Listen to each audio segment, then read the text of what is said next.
ولا حول ولا قوة إلا بالله العلي العظيم أما بعد. Pertamanya, nawaitul i'tikaf fi hadzal masjid sunnatan lillahi ta'ala. Yang keduanya, radina billahi rabba, kami redha Allah Tuhan kami. Wabil islami din, kami redha Islam cara hidup kami. Wabi Muhammadin nabiyyan wa rasulah, kami juga redha bahawa Muhammad sallallahu alaihi wasallam seorang nabi dan rasul. Allahumma ighfir lana dhunubana, ya Allah ampunkanlah dosa kami. Wali walidina, dan dosa kedua ibu dan ayah kami. Warhamhuma kama rabbayana saghira, kasihanilah ibu dan ayah kami seperti mana mereka menjaga dan mendidik kami di waktu kami kecil.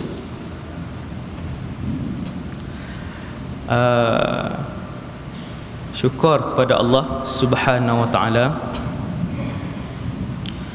Dan tajuk pagi ni macam ceramah motivasi untuk sekolah menengah.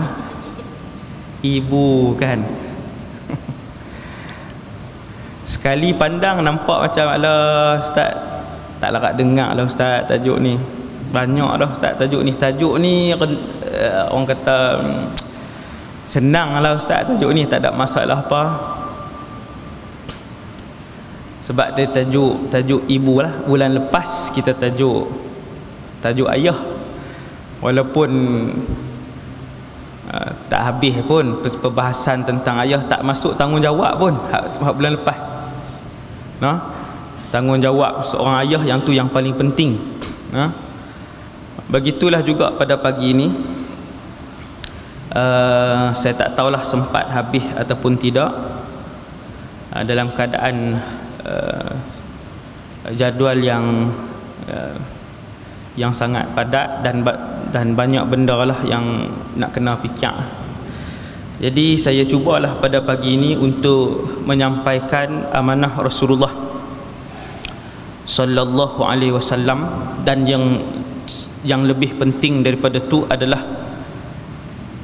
yang disampaikan oleh Allah Subhanahu wa ta'ala berkaitan dengan seorang ibu ni di dalam Al-Quran. Quran ada lebih kurang 6,236 ayat. Tidak semua benda diperincikan dalam Quran. Enjin kereta tak ada dalam Quran. Tiang tak ada dalam Quran. Maksudnya bila Allah sebut satu perkara dalam Quran, perkara tu perkara yang besar, mesti besar dan mesti penting. Lebih-lebih lagi apabila yang disebutkan oleh Allah itu pula adalah berkaitan dengan ibu dan ayah. Tajuk ayah kita dah cakap bulan lepas. Bulan ni kita nak tengok tajuk ibu. Bila Allah sebut wa qada rabbuka alla ta'budu illa iyyah wa bil walidaini ihsana. Balik renung ayat tu. Surah apa orang tahu? Saya tak tulis pula dah surah.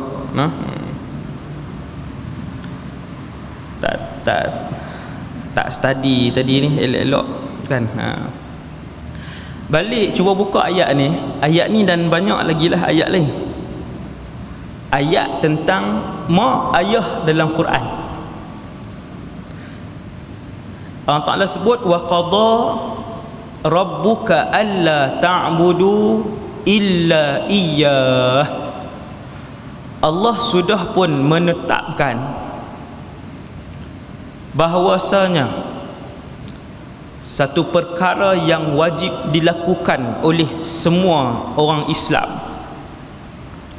alla ta'budu illa iyyah, iaitu janganlah kalian menyembah selain daripada Allah. Dalam alam ni, alam semesta ni, dosa yang paling besar sekali ialah mensyirikkan Allah Subhanahu wa taala. Paling besar dalam alam semesta ni, dosa yang paling besar ialah apabila kita mensyirikkan Allah Subhanahu wa taala. Kira kalau dalam Quran Allah bagi peringatan kepada satu benda yang penting, bila Allah sebut, wahai semua manusia, aku telah tetapkan satu benda dalam alam ini. Benda yang aku tetapkan itu ialah alla ta'budu illallah illa iyyah. Kalian tak boleh sembah kecuali Allah saja.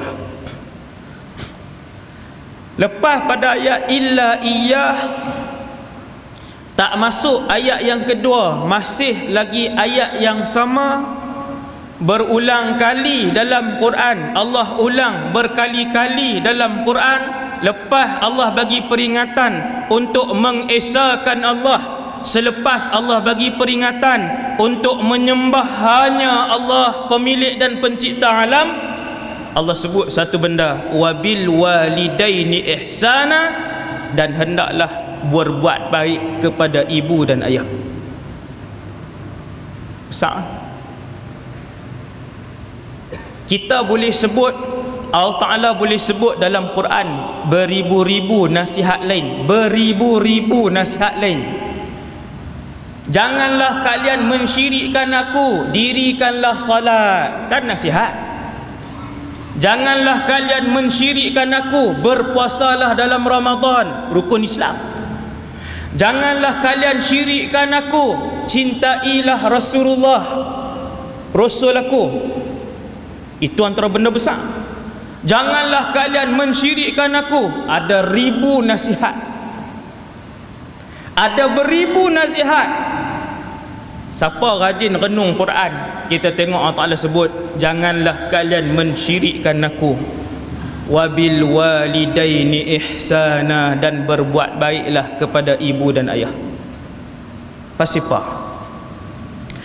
Jawapan dia ialah, di dalam kehidupan Islam ini, Allah telah mentakdirkan sejak azali lagi bahawasanya antara kunci kebahagiaan dan kejayaan hidup seorang di dunia dan di akhirat ialah apabila setelah dia berbakti kepada ibu dan ayahnya. Hak tu je jawapan dia. Antara kunci kejayaan, kebahagiaan dan ketenangan yang paling besar dalam kehidupan seseorang itu ialah apabila dia berbakti kepada ibu dan ayahnya. Sebab itu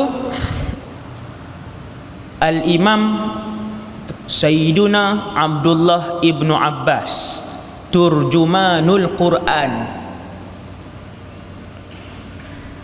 manusia yang paling mahir dalam mentafsirkan Al-Quran, nombor satu.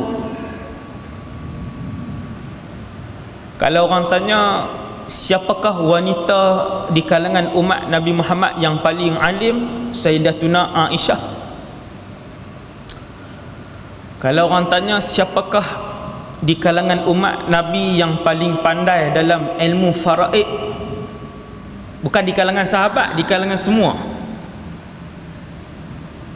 jawapan dia Sayyiduna Zaid ibn Thabit. Kalau orang tanya siapakah di kalangan umat Nabi Muhammad keseluruhannya yang tutur bacaan Al-Qurannya seperti Jibril. Orang akan jawab, ulama akan jawab berdasarkan jawapan Nabi lah, Sayyidina Ubay bin Ka'ab. Dan kalau orang tanya siapakah yang paling alim dalam mentafsirkan Al-Quran di kalangan umat Rasulullah keseluruhannya, jawapannya ialah Abdullah ibn Abbas ataupun Ibnu Abbas. Ibnu Abbas kata dalam Quran ada 3 kembang. Dalam Quran ada 3 kembang. Orang biasa macam saya dan kita semua, kita baca aja, kita tak nak buat keluar benda-benda istimewa ni, kita tak jumpa. Kena tanya ni ulama-ulama besar. Dia kata dalam Quran ada 3 kembang. Yang kembang yang pertama surah At-Taghabun ayat 12. Ati'ullah wa ati'ur rasul. Ati'ullah wa ati'ur rasul. Kembang yang pertama ialah taatlah kalian kepada Allah dan taatlah kalian kepada Rasul. Siapa yang taat kepada Allah tapi tak taat kepada Rasul, maka taat kepada Allah dia tak terpakai. Siapa yang taat kepada Rasul tapi tak taat kepada Allah, maka taat dia pada Rasul tak terpakai. Mudah faham lagi, siapa yang percaya dengan Quran tapi tak percaya dengan hadis, maka tak terpakai kepercayaan dia kepada Quran. Nak mudah faham juga, siapa yang percaya dengan hadis tapi Quran tak mau pakai, maka kepercayaan dia kepada hadis tak terpakai. Sebab dua ni kembang yang takkan boleh dipisahkan sampai kiamat. Ati'ullah wa ati'ur rasul. Siapa taat Allah mesti taat Rasul. Siapa taat Rasul mesti kena taat Allah. Ibnu Abbas kata kembang nombor 2. Kembang nombor 2. Orang perempuan boleh main depan lagi tak apa. Sesak belakang kan. Depa hari tu pun ramai, kali ni pun ramai. Tapi nampak sama banyak bagi ni, alhamdulillah. Kan, boleh main depan lagi minta apa. Kata Ibnu Abbas radhiyallahu anhu, kembang yang kedua, tuan-tuan tengok dalam Quran. Kembang-kembang ni tuan-tuan tengok dalam Quran, depa tak pernah ada ayat dalam Quran, tak pernah ada ayat ati'ullah saja. Kalau ati'ullah dalam Quran mesti main sekali dengan wa ati'ur rasul, mesti. Kembang apa hak tak boleh pisah ni? Dia ada kembang hak boleh pisah tu, bedah boleh pisah. Hak ni hak jenis kongsi hati apa semua ni. Kembang apa tahu bagi? Kembang siam kah? Oh, kembang siam ah, tak boleh pisah. Kembang siam lah ni. Ada 3 kembang siam kan. Nombor 2, tengok dalam Quran, balik tengok dalam Quran, kembang nombor 2, aqimus salata wa atuz zakah. Dirikanlah solat, tunaikanlah zakat. Dalam Quran daripada awal sampai habis, tiap-tiap kali mai ayat dirikanlah solat, lepas dia mesti tunaikanlah zakat. Ayat tu boleh buat tajuk ceramah. Tajuk ceramah aqimus salah wa atuz zakah, kembar siam yang tidak dipisahkan. Kenapa? Apa rahsia solat dikaitkan dengan zakat? Apa rahsia zakat dikembarkan dengan solat? Ulama bahas. Pagi ni kita tak bahas. Kita nak tengok kembang yang nombor 3 dalam Islam, dalam Al-Quran. Siapa yang rajin renung dalam Quran, baca daripada awal sampai habis, kalau Allah sebut nombor 3 ni, Allah akan sebut kembang dia, iaitu anishkurli wali walidaika.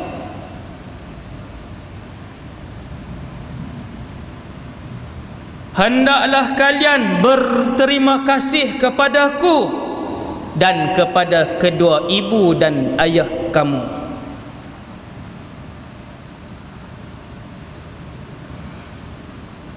Kalau dia jenis semayang saja, jenis buat baik dengan Allah saja, taat kepada Allah saja, kemudian dia tinggal tanggungjawab terhadap ibu dan ayah dia, maka batal tanggungjawab ibu dan ayah dia, tidak dikira oleh Allah Subhanahu wa taala.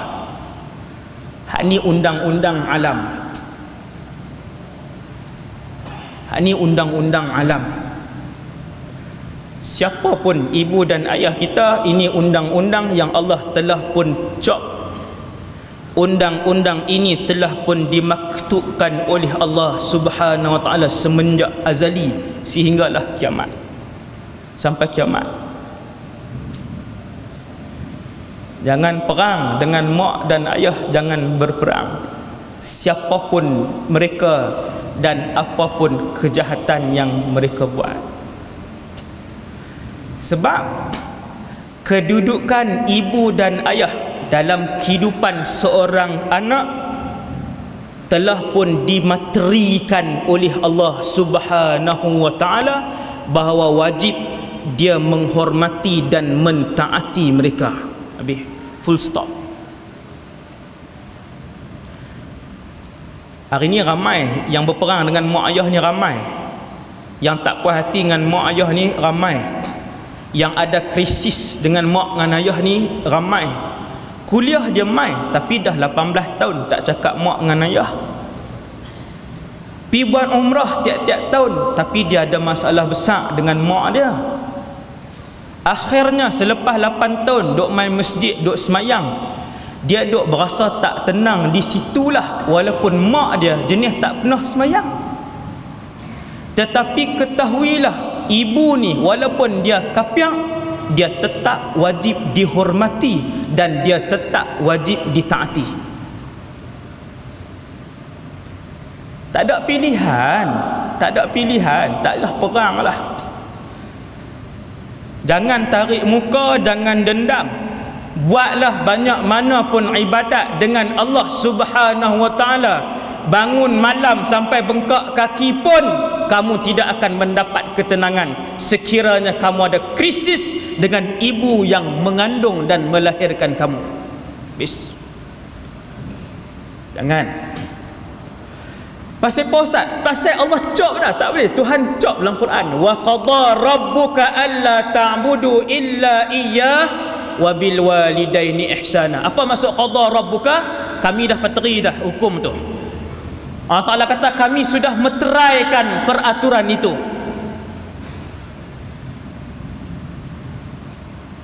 Sebab tu ulama kata tengok kepada ayat kembang ni, siapa yang mentaati Allah saja tetapi hubungan dengan mak ayah tak elok, maka dia tidak akan mendapat ketenangan dalam ibadat yang dia buat walaupun 30-40 tahun. Tak dapat. Takkan benda ni praktikal. Siapa ada masalah dengan mak ayah, dia tahu. Pi umrah, sonok pi, lepas tu pasal apa berasa macam tak sedap hati juga? Ada. Dia rasa tak sedap hati. Hari-hari boleh semayang berjemaah, hari-hari boleh main masjid, tetapi sebenarnya dalam kehidupan dia sepanjang tahun dia duk cari ada satu sudut ruang dalam hati dia dan dia berasa kosong, tak terisi. Dia kata tak tahu kok mana ustaz, saya pun tak tahu pasal apa ruang kosong kegelisahan ini tidak terisi. Kita cek balik dengan mak ataupun dengan ayah, salah seorang lah. Sama aja, dua-dua power, tapi yang lebih power adalah ibu, lebih power.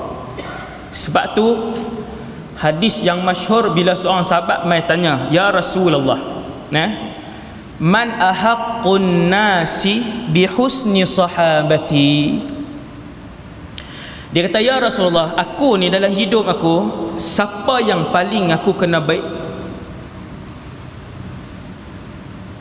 Ayat ni tak payah hurai. Memang laki-laki ni, sahabat ni, dia tanya Nabi directnya. Dia kata, ya Rasulullah, aku ni dalam kehidupan ni yang paling aku kena baik siapa?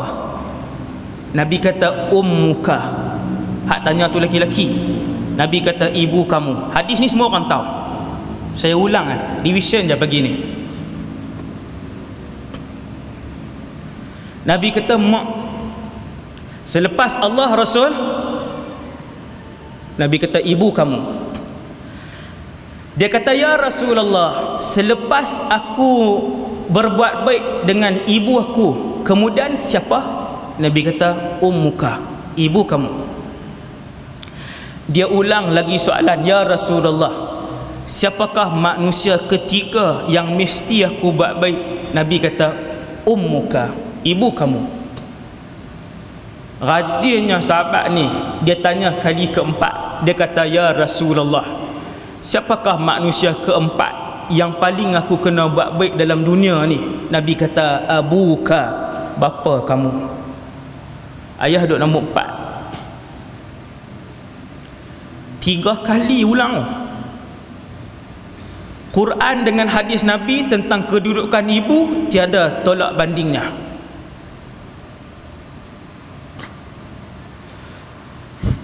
Nak kebahagiaan, ketenangan hidup, kebahagiaan kedamaian bersama dengan anak-anak dalam keluarga, cari redha mak dengan redha ayah. Takkan nak kena cari redha depa ustaz? Allah sumpah dalam Quran, Nabi sumpah dalam hadis. Tak boleh lari. Nabi sebut dalam satu hadis riwayat Imam Tabarani, Nabi kata ridar Rabb fi ridal walidain. Nak kata apa? Nabi sebutlah hadis, Nabi kata ridar Rabb, redha Allah tergantung dengan redha mak dengan ayah.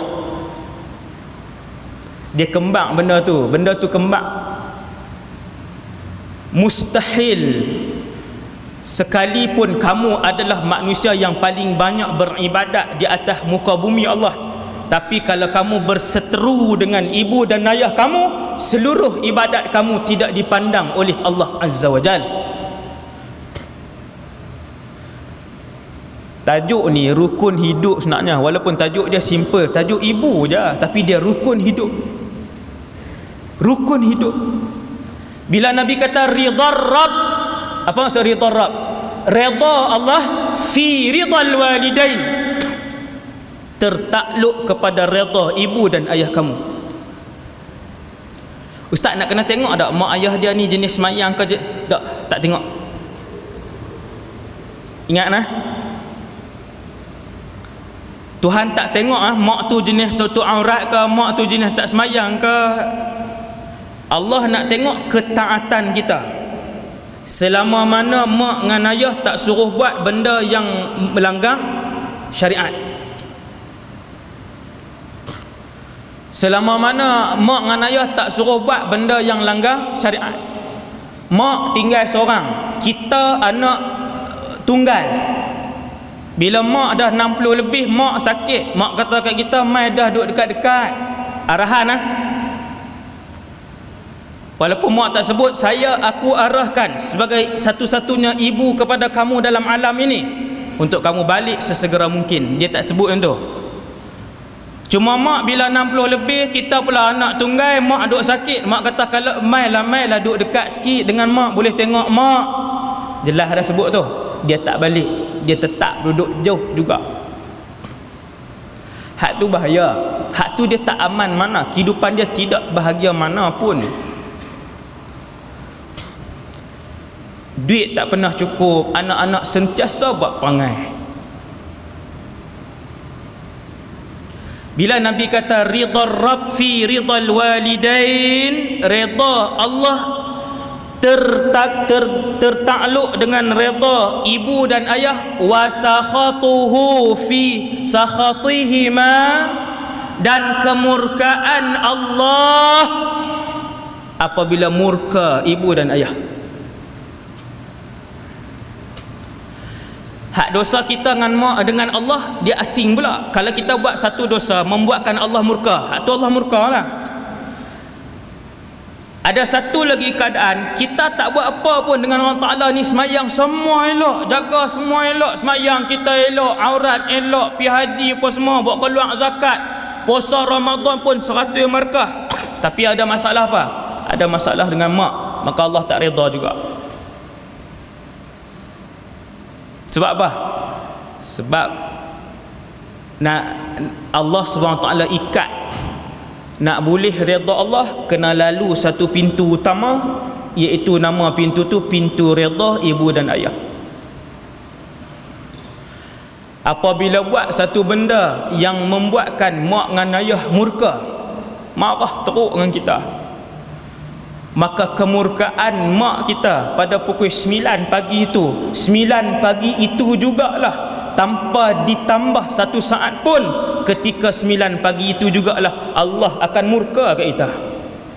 Waktu yang sama. Dia bukan selepas 3 bulan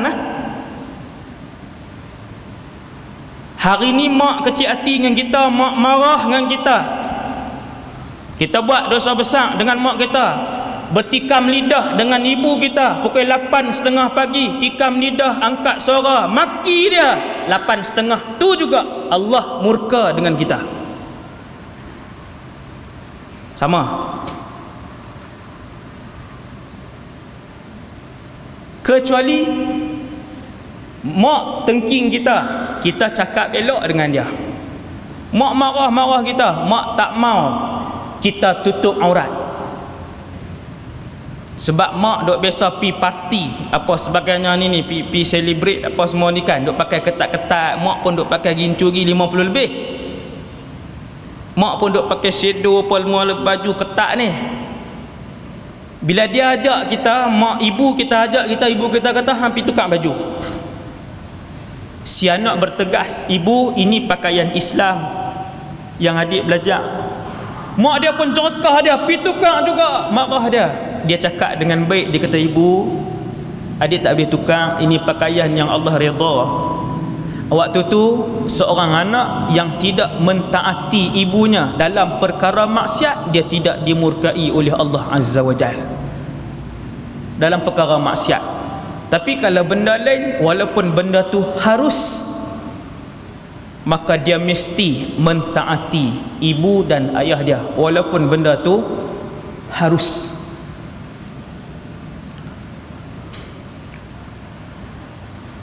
Seorang sahabat Nabi isytihar kena perang, pergi perang, dan ketika itu tuntutan ketika itu ialah fardu kifayah. Kena faham bukan fardu ain, fardu kifayah. Ada satu orang sahabat, dia mai minta, ya Rasulullah, nak main perang, nak masuk perang bersama. Kemudian Nabi tanya, ada mak kah sakit, ataupun dia kena jaga, dia perlu jaga ibu dia? Dia kata ya, ada seorang ibu. Nabi kata tak apa, balik jaga mak. Orang sahabat ni, dia nak mati syahid. Mak dia pun dia sayang, syahid pun dia nak mati syahid. Dia pergi lagi ke Nabi, Nabi nasihat dia. Nabi kata tak apa, kamu satu-satunya anak yang ada, dan ibu kamu memerlukan kamu. Satu-satunya anak yang ada, adik-beradik perempuan tak ada, adik-beradik lelaki tak ada, mak waktu tu perlu kamu. Nabi kata tak apa, balik jaga mak. Sahabat ni dia tak puas hati, dia mai lagi. Bila kali ketiga dia mai, dia kata, ya Rasulullah, boleh tak izinkan aku untuk berperang dan mati syahid? Nabi kata, waihak, ilzam rijlaha fathammal jannah. Nabi kata, waihak, Nabi kata, jaga-jaga, jangan ulang dah minta macam ni. Waihak ni sebenarnya ada terjemahan yang lebih berat lagi lah, agak keras. Teguran Nabi waktu tu dia jadi agak keras. Nabi kata, waihak, jaga-jaga, jangan duk minta dah macam ni, ilzamha, pi jaga ibu kamu, duduk di tepi kedua kakinya, fathammal jannah, di sanalah syurga. Fathammal jannah ni kat sana syurga. Kamu mentaati ibu dan ibu kamu, di situlah syurga kamu, di situlah syurga kamu.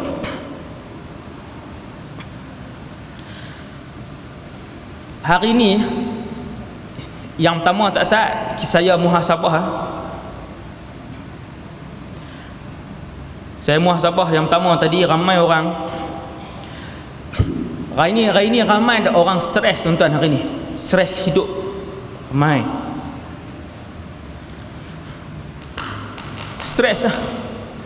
Buat kerja nu tak kena, buat kerja ni tak kena, duduk di rumah tak kena, duduk di pejabat tak kena, duduk depan tasik tak kena, duduk atas jalan raya tak kena, gaji 3,000 tak kena, gaji 8,000 tak kena. Siapa?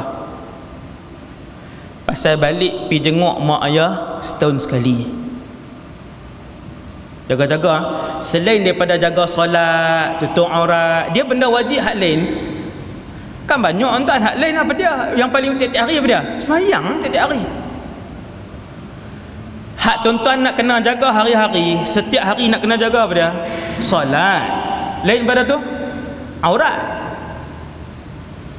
Puasa setahun sekali, zakat setahun sekali, haji seumur hidup sekali wajib kalau mampu.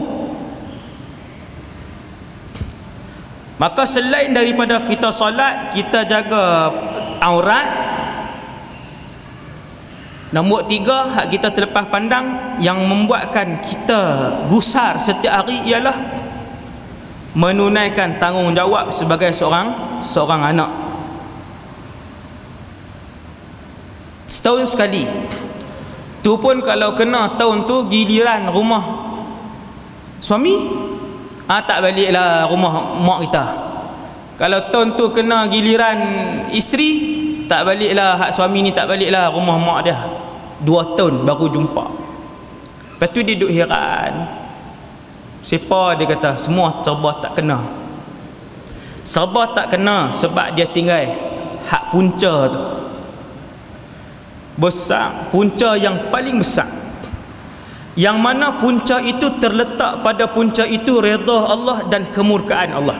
Satu. Nombor 2, hak tu hak saya peringat, nombor 1 untuk diri saya dan kita semua. Nombor 2 tuan-tuan, saya tengok hari ni saya duduk sekolah kan, daripada 2008 balik sampai hari ni masih di sekolah dengan budak-budak remaja, pelajar lah, menengah ke rendah ke universiti, sampai universiti. Saya pergi ceramah alhamdulillah sampai universiti. Mak ayah hari ni kebanyakannya risau pasal anak ni, risau keselamatan anak, risau pendidikan anak-anak, risau pergaulan anak, kehidupan sosial dia, mak ayah risau. Risau ni sampai tahap saya jumpa ada sebahagian ibu dan ayah tiap minggu kena telefon anak-anak dia yang mengaji walaupun dalam Malaysia. Tiap-tiap minggu. Bagus. Perbuatan itu bagus. Dia tanya anak dia pergi mana, dia ambil tahu kawan dengan siapa setiap minggu. Dan yang lebih lagi daripada tu, kita jumpa ibu dan ayah setiap hari. Anak dia mengaji dalam Malaysia ataupun yang mengaji di luar Malaysia, setiap hari dia telefon. Keluar dengan siapa, hari ni semayang ke tak, duk pi gerak pula waktu subuh ni semayang, ada waris. Tu dia lah. Setiap pagi telefon ni, subhanallah, punya risau pasal agama anak dia. Kita risau agama anak kita, bagus alhamdulillah. Kita risau pendidikan anak kita, nak lulus ke tak periksa SEM tu. Kita risau kehidupan sosial dia, dengan siapa dia berkawan, bagus benda tu. Cumanya kita tengok satu keluarga yang kita belajar lah tuan-tuan. Yang saya belajar daripada kehidupan ni, saya tengok satu keluarga, ada seorang wanita ni, banyak cerita ibu-ibu ni yang membesarkan anak-anak. Kita tengok satu ibu ni, dia membesarkan anak-anak dia, membesarkan anak-anak dia, pendidikan anak-anaknya, agama anak-anaknya, dan dia tak pernah tanya anak-anak dia, sehingga ke semua anak-anak dia tamat universiti dan hingga ke semua anak-anak dia keluar daripada pengajian tersebut dengan ilmu agama yang mencukupi. Kita perhati keluarga A, kita perhati keluarga B, kita perhati keluarga C dengan sifat yang sama. Akhirnya Allah tunjuk satu jawapan, satu je tuan-tuan, satu je. Selain daripada dia mentaati Allah, jaga semayang dan mentaati suami, nombor 3 yang mereka jaga ialah mereka sangat menjaga ibu dan ayah mereka. Jaga sungguh. Waktu mak sakit, ada satu keluarga ni kita perhatikan. Ketika mak tu sakit, tok lah kira dalam keluarga tu, tok hak sakit tu, tok sakit sampai tahap kira lumpuh satu badan, nak mandi pun kena gerak semua, nak makan kena gerak semua, peluh pun kita kena lap, nak minum pun kita kena suap, nak pakai baju pun kita nak kena salin pampers, nak kena basuh najis, berak dan kencing. Daripada 8 orang anak, 10 orang anak, saya tak tahulah berapa orang anak dia, 7 orang anak tapi ramai, 11 orang anak, selalunya berapa orang yang boleh jaga?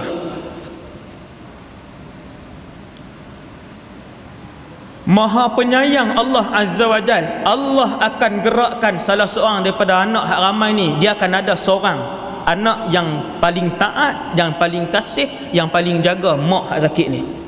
Dia mesti ada. Mesti ada. Dia tak ada 5-5 tinggal. Tak tahulah, saya tak tahulah hak saya jumpa lah. 5-5 tinggal, jarang lah. Jarang. Ada tapi jarang. Kalau ada 8 anak, 8 tinggal, mak hak lumpuh tak boleh buat apa ni, jarang. Selalu kita jumpa ayah lumpuh terus satu badan, mak lumpuh terus satu badan, Allah akan tinggalkan salah seorang anak menjadi anak yang paling taat. Anak ni dia ada buat satu pahala ataupun satu kebaikan yang membuatkan Allah pilih untuk dia taat dan menjaga ibu atau ayah dia. Hak cerita saya buat tu salah satu contoh, betul. Mak ni tinggal seorang, anak-anak semua dah besar. Bila mak sampai umur 60 lebih, mak ni habis tak boleh gerak, duduk macam tu lah, duduk macam tu. Tuan-tuan, siapa anak-anak hak 8 tadi hak nak balik? Siapa nak balik? Siapa yang sanggup berhenti kerja laki bini mai jaga mak ayah? Kalau anak tu laki, dia nak kena pujuk hak isteri sekali, berhenti dua-dua mai balik jaga, tak boleh buat kan? Sebab tu daripada 9, daripada 11 anak, seorang atau 2 hak ni je akan balik mai.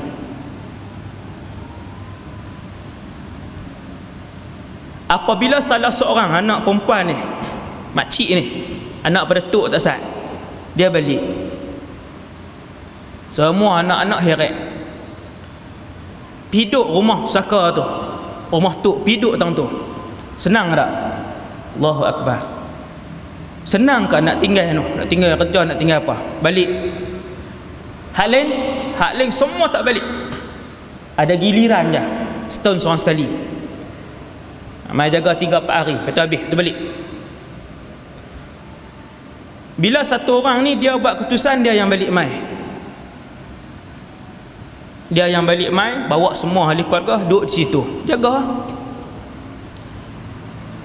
Bagi makan tiap-tiap waktu makan, bagi minum tiap-tiap kali minum, salin pampers tiap kali buang air besar, salin pampers tiap kali buang air kecil. Angkat usung anak beranak, usung pi. Pas tahun, 2 tahun, 3 tahun, 4 tahun, 5 tahun, 6 tahun, lama. Masa mereka jadi terbatas. Orang lain pergi kenuri, mereka tak boleh pergi kenuri. Orang lain pergi berjalan, mereka tak boleh pergi berjalan. Orang lain pergi bercuti, mereka tak boleh pergi bercuti. Akhirnya tok tadi menghembuskan nafas dia. Berapa orang jaga? Seorang jaga. Wanita hak jaga mak dia ni, hak jaga mak dia ni, anak dia, hanya keluarga itu sahaja, kelima-lima anaknya menamatkan pengajian universiti. semua miskin. Keluarga tu keluarga susah. 5 daripada yang sulung sampai hak nombor 5 semua universiti. Kelima-lima menamatkan pengajian ilmu agama tanpa sesin pun hutang. Sesin. Pinjaman yayasan ke, pinjaman apa, tak ada. Kelima-limanya. Dan kelima-limanya tamat universiti tanpa perlu si ibu tadi duk telefon tanya, semayang tak lagi, kawan dengan siapa, keluar dengan siapa, periksa SEM ni lulus kah, satu soalan pun dia tak pernah tanya. 5 Allah mudahkan si ibu tadi. Pasal apa tuan? Pasal ketaatan dia kepada yang melahir dan mengandungkan dia. Itu je. Lagi tekun dan lagi tinggi ketaatan kita kepada ibu dan ayah kita, Allah akan mengambil tanggungjawab untuk menjaga ahli keluarga kita. Risau. Tak payah risau. Hak tu kunci yang ramai orang tak buat. Ramai orang tak buat. Orang duk ingat kena bekerja keras barulah boleh nak bahagia keluarga. Orang duk ingat kena spend masa banyak dengan isteri dan anak-anak, lepas tu tinggal mak ayah baru nak bahagia keluarga. Orang duk ingat kena beli baju mewah dan bawa keluar berjalan kerap isteri dan anak-anak, tinggal mak ayah untuk bahagia keluarga. Tidak. Antara tanggungjawab seorang anak ialah antara yang paling besar, mendahulukan ibu dan ayahnya. Anak lelaki lah. Kalau anak perempuan, suami dulu baru mak ayah. Adil lah. Sebab orang lelaki siapa dia? Dia pun nak kena dahulukan. Ibu dulu baru isteri dengan anak-anak. Orang lelaki-lelaki ibu dulu, mendahulukan ibu, isteri dengan anak-anak. Lepas tu orang perempuan suami, kemudian ibu dan anak-anak. Nah, maka antara tanggungjawab yang besar 5 tanggungjawab yang besar dalam Islam seorang anak dengan mak ayah. Yang pertama, bergaul dengan baik dengan ibu dan ayah kita. Bergaul dengan baik ni dalam bahasa Arab dia tulis husnul muasyarah. Bergaul dengan baik ni kita ambil berat. Ambil berat. Mak dengan ayah kita ni apa dia yang paling kita nak ambil berat? Kehidupan dia. Lah tempat tinggal dia, makan minum dia. Duit belanja kan. Hak tu lah. Tempat tinggal, makan minum, duit belanja. Mak dengan ayah kita. Dalam list bulan kita nak bagi kat mak ayah ni, kita buh nombor 12. Itu yang salah tu. Nombor 12, nombor 9. Nombor 1 apa dia? Rumah lah ustaz. Rumah 1,000 lebih. Duit gaji. Nombor 1 rumah berapa? Tiap-tiap bulan kita list. Nombor 1 rumah. Nombor 2 kereta. Nombor 3 kad, medical card. Nombor 4 sekarang 5, 6, 7, 8. Baki 110 mak. 110 mak ataupun RM45. Tu dah tolak kasut kita bulan tu. Kasut tukar 3 bulan sekali tukar. 6 bulan sekali tukar. 3 bulan melampau sangat, lebih pada datin ni. Walaupun datin tak tukar antara tu pun, ada datin ni seorang ni. Kan? Okey, 6 bulan sekali tukar. Baki RM50 untuk mak. Rugi dan salah. Rugi dan salah. Memberi kepada ibu dan ayah sehingga kaya. Bukan waktu kaya baru bagi kat mak dan ayah. Kaedah hidup ni tuan-tuan, kaedah hidup ni bila boleh duit gaji, nombor 1 ibu dan ayah. Berbaktilah dengan wang berbaktilah dengan wang ringgit kepada ibu dan ayah kamu sehinggalah kamu dikayakan oleh Allah Azza wa Jalla. Betul ke Ustaz? Kena buat. Kena buat. Mesti buat, baru Allah tunjuk. Jangan sekali-kali jadikan prioriti untuk memberikan wang bulanan itu nombor 6, nombor 7 baru ibu dan ayah kita. Jangan sekali-kali. Nescaya Allah juga akan menjadikan kamu yang ke-6 dan yang ke-7 dalam permintaan seharian. Simple je. Sesiapa yang menjadikan kepentingan dan juga keperluan ibu dan ayahnya yang pertama, Allah akan menjadikan dia yang pertama apabila dia bermohon kepada Allah Subhanahu wa taala. Tuan-tuan, anak-anak soleh berbakti dengan mak dan ayah sampai kaya. Dan anak-anak yang tidak soleh tunggu sampai kaya baru nak berbakti kepada ibu dan ayah. Terbalik. Ubah tuan-tuan, ubah dan lihat bagaimana Allah mencurah-curahkan keberkatan dalam kehidupan kita. Buat curah-curah. Yang kedua, memuliakan ibu kita. Muliakan dia. Setiap kali Rasulullah pergi ke rumah anak dia, Fatimah bintu Muhammad. Tuan-tuan tengok yang ni saya tak buat, tuan-tuan pun tak buat. Tapi kita cuba. Sebab dia jadi benda, jadi segan, sebab jadi benda tu tidak diamalkan. Punya hormat Sayyidatuna Fatimah dengan ayah dia. Setiap kali Rasulullah datang ke rumah Fatimah, Fatimah akan berdiri untuk menyambut Nabi sallallahu alaihi wasallam. Kita mak kita mai duduk kat pintu pagar. Melah oi, ni aku mai ni. Mak buka pintu kan kunci pun. Ni cik duk blender cabai ni. Cik duk blender cabai. Memang dia tahu mak dia mai. Mak pun duduk tak jauh 5-60 km. Adalah mai mak selalu sikit mak suka singgah kan. Buka pintu mak bukan kunci pun. Buka. Masuk Tu kira habis soleh lah tu. Habis soleh. Sepatutnya memuliakan yang diwajibkan oleh Allah ialah seperti mana yang diajarkan oleh manusia yang terbaik di kalangan umat Nabi Muhammad, iaitulah para sahabat radhiyallahu anhum. Bila dia tahu kata ayah dia nak mai, Fatimah akan berdiri depan pintu rumah dia, berdiri dah.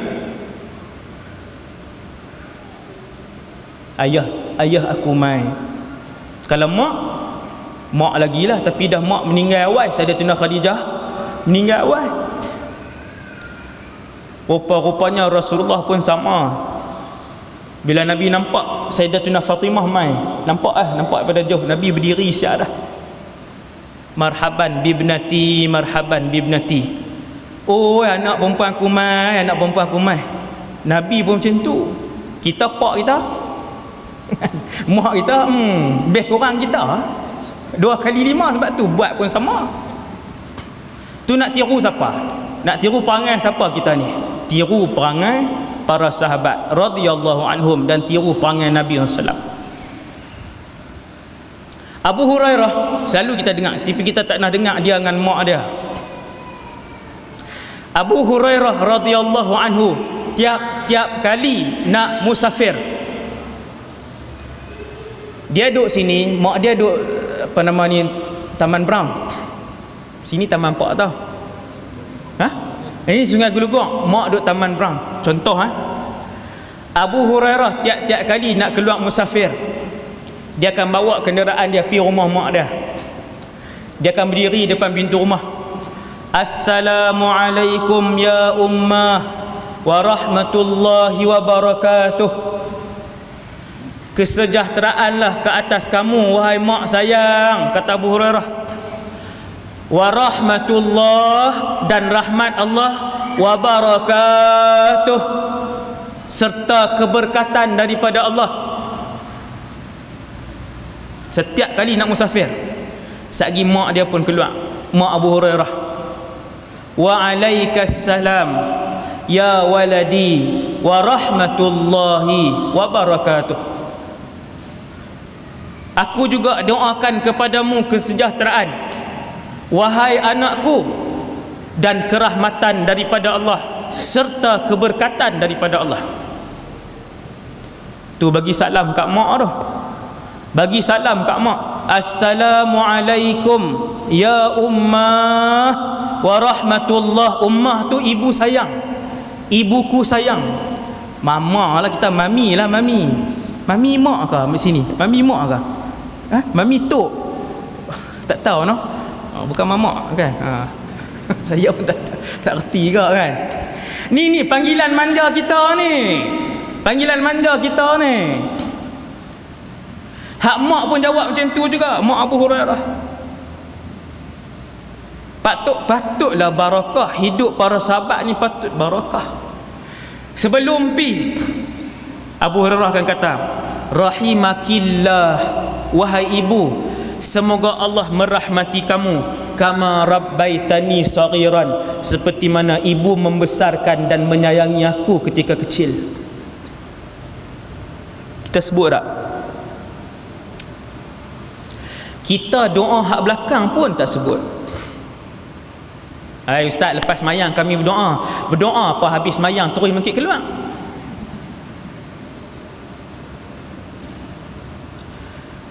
Doa kat belakang pun kita tak sebut.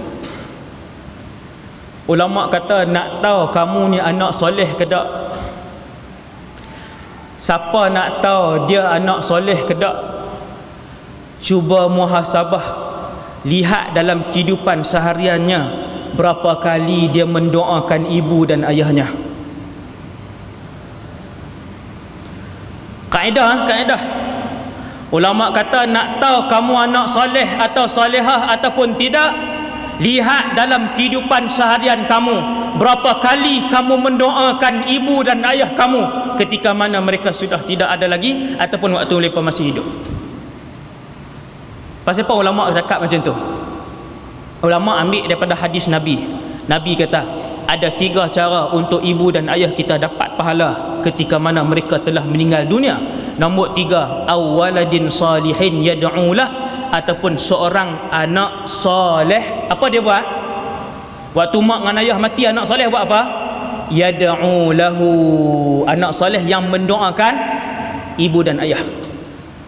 Maka ulama pun sebut, nak tahu petanda kamu anak soleh, lihat berapa kali kamu mendoakan ibu dan ayah kamu. Lihat, cuba renung saat 10 saat kemarin, berapa kali lidah kita mendoakan Rabbighfirli dzunubi wali walidayya warhamhuma kama rabbayani saghira. Berapa kali? Tuan-tuan, ada orang tiap-tiap jam dia doa untuk ibu dan ayah dia diampunkan oleh Allah, tiap-tiap jam. Siapa peringat hati dan mulut dia? Jawapan dia Allah. Kerana Allah telah mengangkat orang itu untuk menjadi seorang anak yang soleh. Kan susah. Ada orang alhamdulillah tiap-tiap kali solat dia doa, tak solat tak doa. Solat doa, tak solat tak doa. Jadi ya. Daripada hak tak doa langsung. Bila Abu Hurairah dia nak pi, dia kata apa? Dia kata rahimakillah. Ni berdoa depan ni, mak duduk depan, anak duduk tang ni, berdoa terus kat mak. Kita buat ke? Tobat tak buat dah. Tak doa dah kat mak, segan ustaz. Orang tak pernah buat dah. Orang tak pernah buat, orang Melayu kita tak pernah buat. Abu Hurairah kata rahimakillah, semoga Allah merahmati kamu, semoga Allah sayang kamu wahai mak, seperti mana mak sayang dan membesarkan saya waktu kecil. Tuan-tuan, apa jawab ibu Abu Hurairah? Ibu dia kata rahimakallah, kamu juga ibu doakan supaya Allah merahmati dan menyayangi kamu, kama barartani kabiran, seperti mana kamu mentaati aku ketika mana kamu besar. Jadi soleh dah anak ni tuan-tuan. Manusia yang paling banyak menghafaz hadis Nabi sallallahu alaihi wasallam, Abu Hurairah, paling banyak. Ibnu Mas'ud radhiyallahu anhu, dua aja cerita sahabat. Ibnu Mas'ud radhiyallahu anhu, mak dia satu hari mak dia minta pipi cari ayam.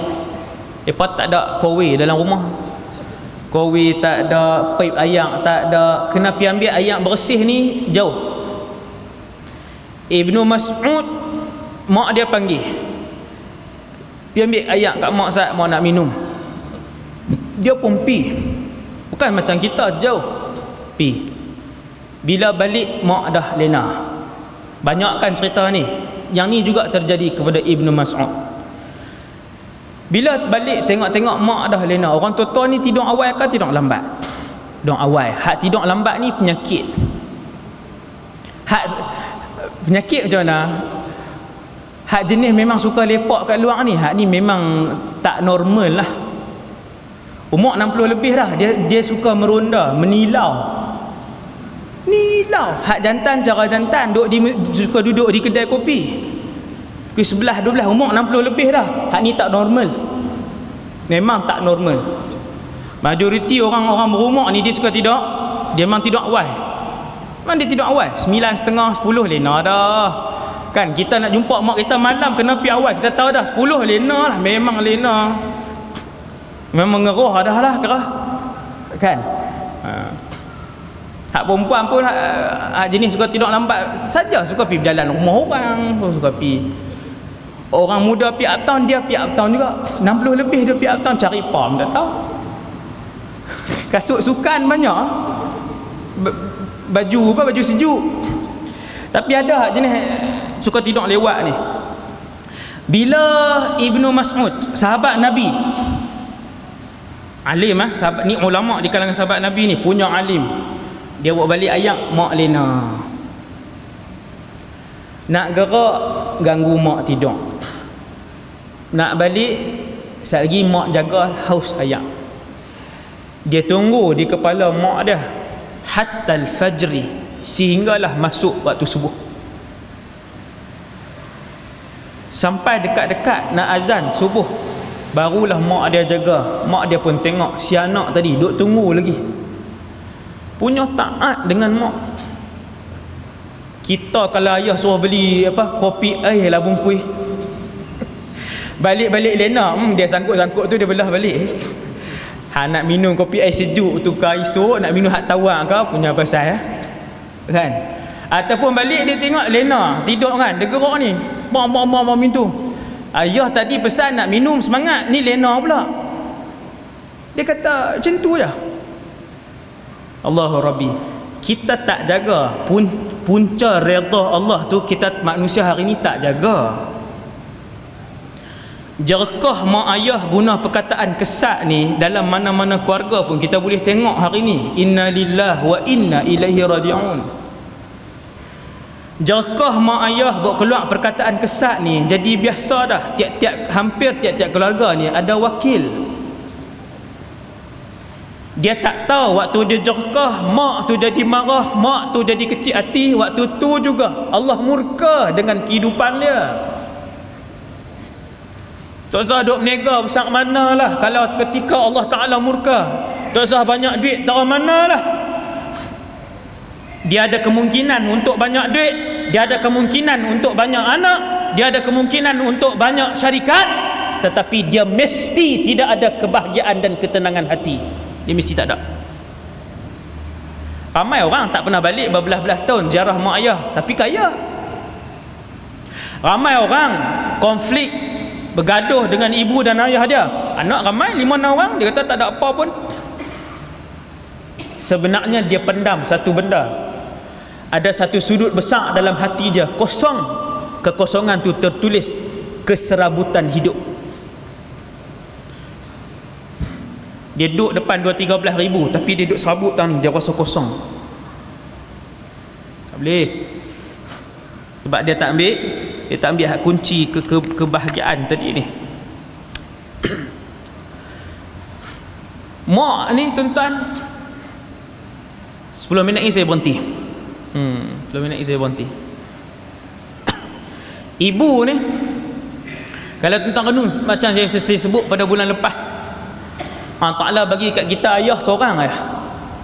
Begitu juga dalam kehidupan di atas muka bumi ni, Allah Subhanahu Wa Ta'ala mengurniakan kepada kita mak berapa orang mak. Jangan kira kali dengan mak tiri lah. Hak mak ni, mak betul ni, mak kandung berapa orang? Seorang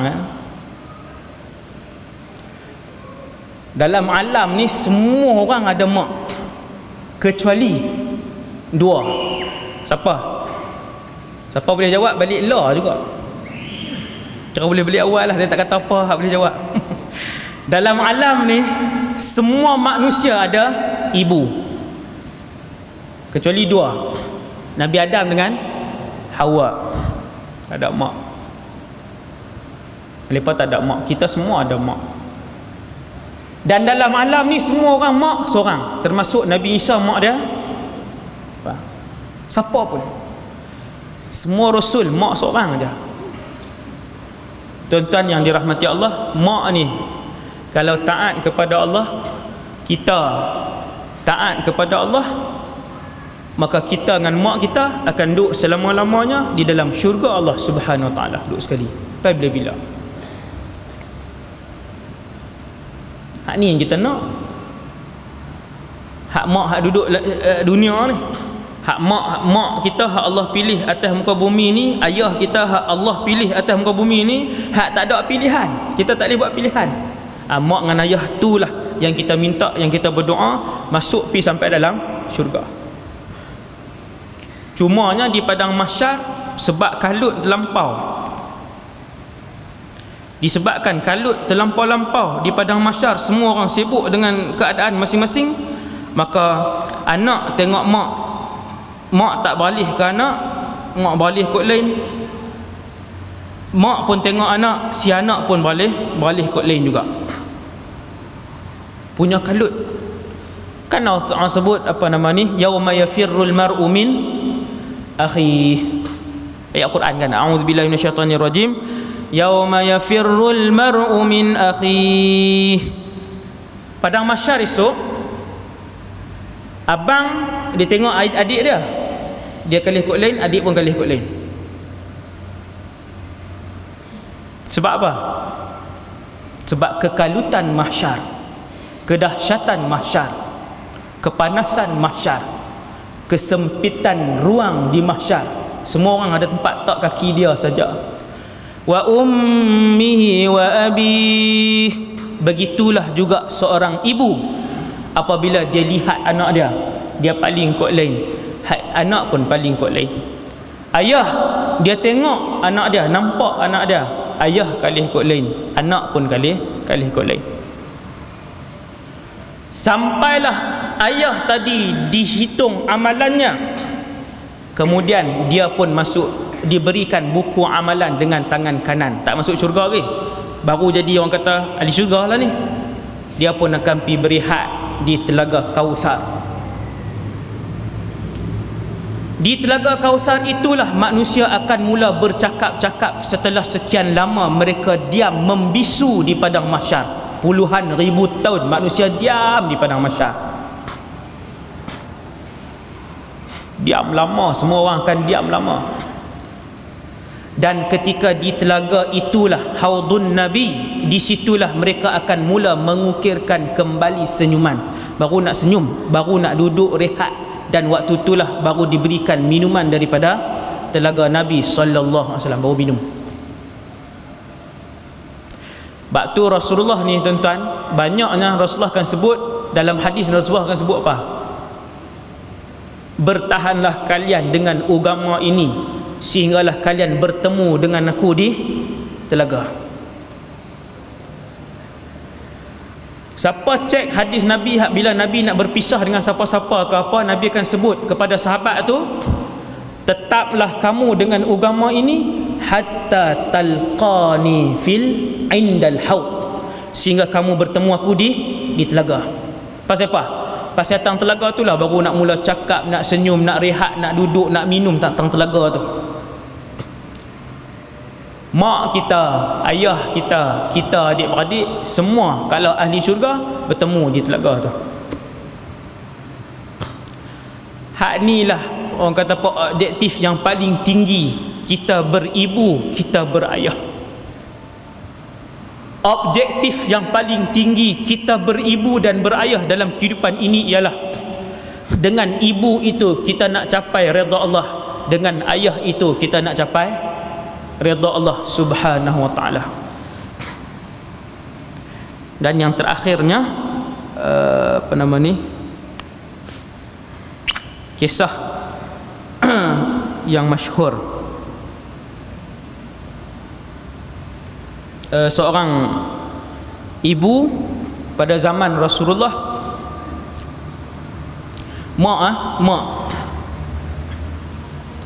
pada zaman Nabi, nama dia Rumaisa bintu Milhan, kunyah dia Ummu Sulaim. Dia ni mak kepada Anas bin Malik. Semua orang kenal sahabat Nabi nama Anas bin, semua orang kenal. Mak dia masuk Islam, ayah dia Malik tidak Islam. Selalu anak ikut siapa? Dia ikut mak. Dia ikut mak. Mak ni, kita tengok isteri Nabi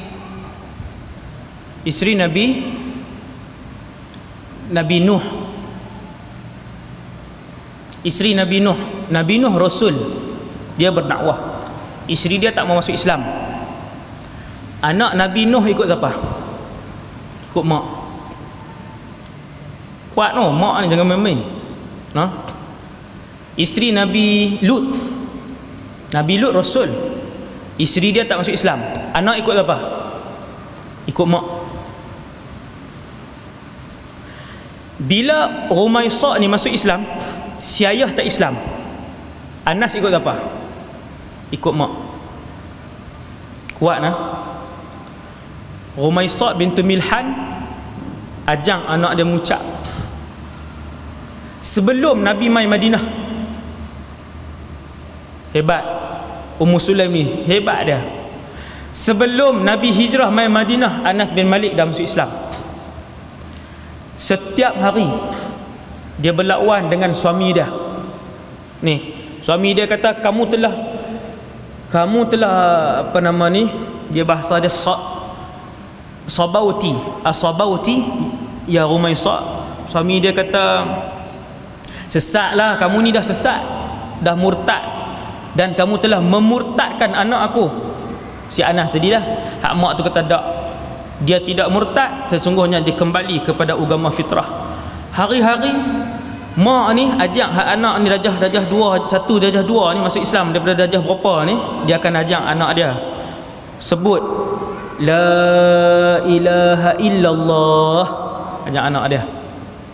Dan tiap-tiap hari Ummu Sulaim ni akan ajak anak dia untuk sebut la ilaha illallah Muhammadur Rasulullah. Setiap hari cerita tentang Allah Azza wa Jalla, pencipta alam ini, Muhammadur Rasulullah. Kita ni ada Rasul, kita kena sayang Rasul kita. Sampailah Nabi mai hijrah ke Madinah Al-Munawwarah.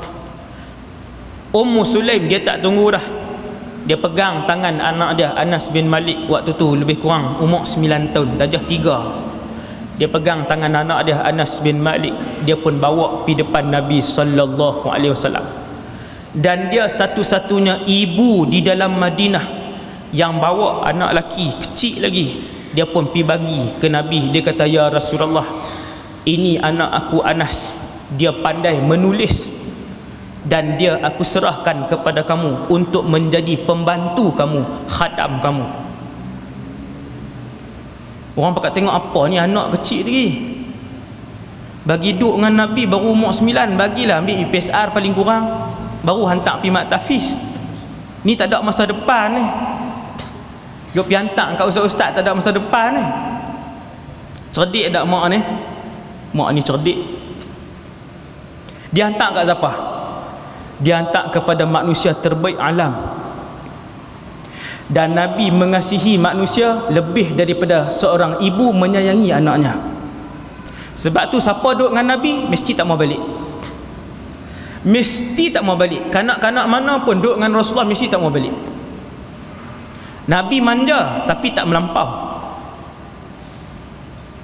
Nabi manja tapi budak-budak jadi tak melampau. Anas bin Malik kata 10 tahun aku buat kerja dengan Nabi. Nabi tak pernah angkat suara ke atas aku. Angkat suara tak pernah. Pelik sebab dia Rasulullah. Kan akhlak dia hebat.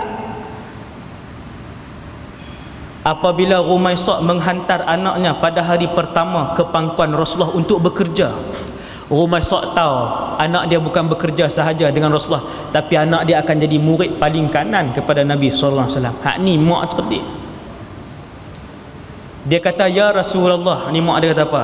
"Tolong doa sikit kat anak saya." Kita suruh ustaz doa hari ceramah tu ya. Tak seminit, lepas tu balik tak main masjid dah. Dia kata, "Ustaz doa dah takkan tak jadi kot. Kalau tak jadi ustaz tu punya pasal ya." Boleh buh pula dah kat ustaz tu. Doa tak jadi. Hasbunallah ni'mal wakil. Rumaisah ni dia suruh doa dan dia tinggal dekat Rasulullah. Dia suruh anak dia buat kerja sungguh. Tapi buat kerja apa? Alah ambil selipar Nabi. Pergi ambil ayam kat Nabi. Lepas tu pergi beli roti kat Rasulullah. Dia kata, "Ya Rasulullah, tolong doa sat kepada anak aku." Tuan-tuan, Nabi bagi hadiah yang terbaik dunia dan akhirat. Nabi kata, "Allahumma atil umrah wa akthir amwalah wa akthir ahlah." Ya Allah, panjangkan umur Anas, banyakkan harta Anas, dan banyakkan ahli keluarga Anas. Waghfir dzambah, ampunkan dosa Anas. Maksudnya masukkan syurga. Kata Sayyidina Anas, lepas habis dah ni, lepas pada duduk dengan Nabi apa semua, Sayyidina Anas ni manusia nombor 3 yang menghafal hadis Nabi paling banyak. Nombor 3 di kalangan keseluruhan umat Nabi sallallahu alaihi wasallam, dia nombor 3. Yang kedua, dia meninggal umurnya lebih kurang 90 tahun. Yang ketiga, dia meninggal lebih kurang anak-anak dia berjumlah 90 orang. 90 orang yang dia ke bumi dengan tangan 40. Punya barakah Nabi ya, punya barakah. Anak dia paling ramai di kalangan sahabat, umur dia antara yang paling panjang di kalangan sahabat, dia antara yang paling alim di kalangan sahabat, dan kata para ulama ketika dia meninggal, dia adalah orang yang paling kaya di kota Basrah. Dunia boleh kat dia, akhirat boleh kat dia. Sayyidina Anas bin Malik radhiyallahu anhu. Pasal apa? Pasal mak hak cerdik dulu ni. Waktu mak hak hantar anak umur 9 tahun tu, orang kata apa ni kecil lagi, hantar sekolah agama dah, contohnya. Tapi mak tu faham macam mana? Mak tu faham bahawa anak ni akan dididik oleh manusia terbaik di dalam alam ni. Maka dia untung dunia dan dia untung akhirat. Walhamdulillahirabbil alamin. Sekadar tu dulu insya-Allah untuk pagi ini. Yang baik daripada Allah Subhanahu wa taala, yang lemah dan kurang daripada diri saya sendiri. Aqulu qali hadza astaghfirullahal azim li wa lakum. Subhanakallahumma bihamdik asyhadu an la ilaha illa anta astaghfiruka wa atubu ilaik. Bismillahirrahmanirrahim. Al-'asr innal insana lafi khusr illa alladhina amanu wa 'amilus solihati wa tawassaw bil haqqi.